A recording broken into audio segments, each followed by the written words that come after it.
안녕하세요. 윤쌤과 함께 읽기 윤쌤입니다. 저는 초등학교에서 교사로 근무했고요. 지금은 학교를 그만두고 초등학생인 두 자녀를 키우는 엄마입니다. 그리고 독서논술 교실에서 초등학생과 중학생들에게 독서 교육 그리고 글쓰기 교육을 진행하고 있습니다. 제가 이 채널을 개설해야겠다라는 생각이 든 건요. 제 아이들에게 독서 교육을 시키면서 또 초등학생과 중학생 아이들을 가르치면서 제가 공부했던 것들, 또 고민했던 것들, 사용했던 자료들을 여러분들과 공유해보고 싶다라는 생각이 들어서입니다. 특히 엄마표로 독서 교육을 진행하고 계신 대한민국의 많은 어머니들께 조금이나마 도움이 되었으면 좋겠습니다. 앞으로 이 채널에는요, 아동과 청소년들을 위한 다양한 추천 도서들이 업로드 될 거고요. 그 추천 도서들을 읽을 때 주의해야 될 점들 혹은 참고해야 될 점들을 함께 이야기해 드리려고 해요. 그리고 덧붙여서 아이들과 함께 이야기 나누어 보면 좋을 주제들 그리고 함께 해보면 좋을 활동들도 함께 올려드리도록 하겠습니다.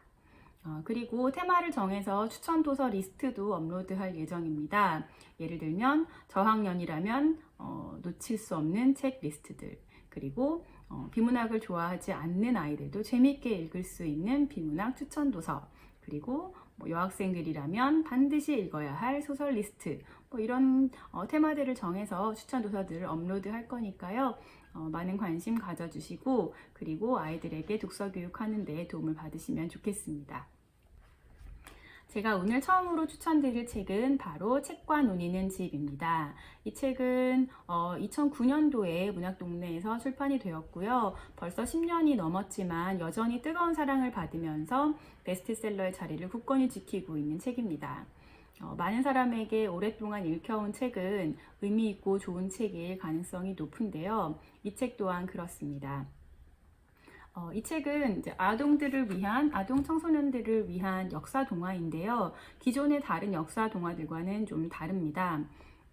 보통 역사 동화라고 하면 아주 위대한 인물들을 주인공으로 해서 그 사람의 업적, 아주 비범한 면모, 이런 것들을 보여주고 우리에게 어떤 교훈이라든지 메시지를 던지는 경우가 많은데요. 이 책은 그렇지 않습니다.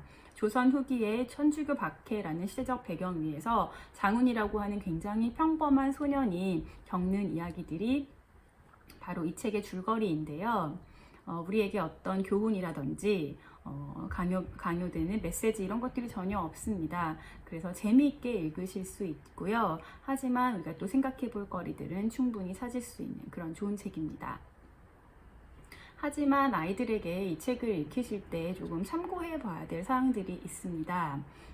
첫 번째는 이 책의 시대적인 배경입니다. 이 책은 영정조 이후, 그러니까 조선 후기를 배경으로 하고 있는 책인데요. 그 중에서도 특히 천주교 박해라는 배경 위에서 쓰여진 책입니다.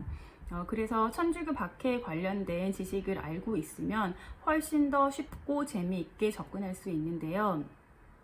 그래서 아이들에게 이 책을 읽히기 전에 어머니들께서 먼저 천주교와 관련된 이야기들을 조금 해주시는 것이 좋습니다. 일단 조선이라는 사회는 성리학적인 이념 위에 건국된 나라였어요. 그래서 성리학 이외의 모든 사상 그리고 종교들을 억압했습니다. 숭유억불이라는 단어는 우리에게 굉장히 익숙하죠. 조선시대에 불교를 탄압했던 것은 불교의 교세가 워낙에 컸기 때문에 그게 도드라져 보인 것이지, 불교 이외의 도교라든지 무속신앙과 같은 사상 그리고 종교들도 모두 탄압을 받았습니다. 천주교도 같은 맥락에서 박해를 받았는데요. 천주교의 교세가 확장될 것을 걱정한 조정은 천주교 신자들을 사형에 처하거나 혹은 유배를 보내는 등의 극단적인 방법으로 천주교를 박해했습니다. 그리고 물론 천주교에서 주장하는 평등 사상이라든지 혹은 생활 방식들이 당시 조선 사회와 맞지 않았던 것도 천주교가 박해받았던 이유이기도 합니다. 그래서 아이들에게 이런 지식적인 면들을 조금 들려준 다음에 이 책을 읽힌다면 아이들이 조금 더 쉽게 이해하고 또 훨씬 재밌게 읽을 수 있습니다. 그리고 한 가지 더 참고하셔야 할 점은 이 책에 등장하는 단어들입니다. 이 책은 조선 사회의 모습들, 생활 모습이라든지 생활 방식들을 굉장히 자세하게 그리고 있는데요. 동네의 이름이라든지 관청, 그리고 직업, 그리고 시간과 관련된 표현, 그런 것들을 당시의 명칭 그대로 사용해서 아이들이 좀 낯설게 느낄 수 있는 단어들이 굉장히 자주 등장합니다. 독서력이 굉장히 좋은 친구들이라면 크게 문제가 되지 않지만 책 읽는 것을 즐겨하지 않거나 좀 어려움을 느끼는 친구들 같은 경우에는 모르는 단어들이 너무 자주 나오게 되면 몰입하는 것이 방해되고 또 재미를 떨어뜨리는 요소가 될 수 있습니다. 그래서 사실 이 책과 같은 경우에는 어머니들께서 읽어주시면 가장 효과적으로 아이들과 즐기실 수 있습니다. 이 책은 한 챕터를 읽는데 15분에서 20분 정도가 소요가 되는데요. 하루에 2챕터 정도를 꾸준히 아이에게 읽어주시면 굉장히 좋을 것 같습니다. 아까 말씀드린 대로 어려운 단어들이 자주 나오는데요. 이 단어들을 조금씩 설명해 주면서 아이와 함께 읽는다면 굉장히 좋은 방법이 될 거고요. 고학년 아이들에게 책을 소리내서 읽어주는 게 좀 부담스럽다, 쑥스럽다 하시는 분들은 책을 2권을 준비하셔서 함께 읽는 것도 좋습니다. 한 챕터를 읽고 나서 모르는 내용이나 어려웠던 부분들을 설명을 곁들여주고 이런 방식으로 함께 읽으면 아이들이 끝까지 어머니와 함께 읽어나갈 수 있을 겁니다. 마지막으로 문학상 수상작에 대한 개인적인 견해를 덧붙여 볼까 합니다. 이 책은 문학동네 어린이 문학상 대상 수상작인데요. 수상작이라고 해서 반드시 읽어야 한다거나 꼭 좋은 책이라고 말할 수는 없습니다. 하지만 어머니들께서 책을 고르실 때 참고하실 만한 사항은 분명히 있을 것 같습니다.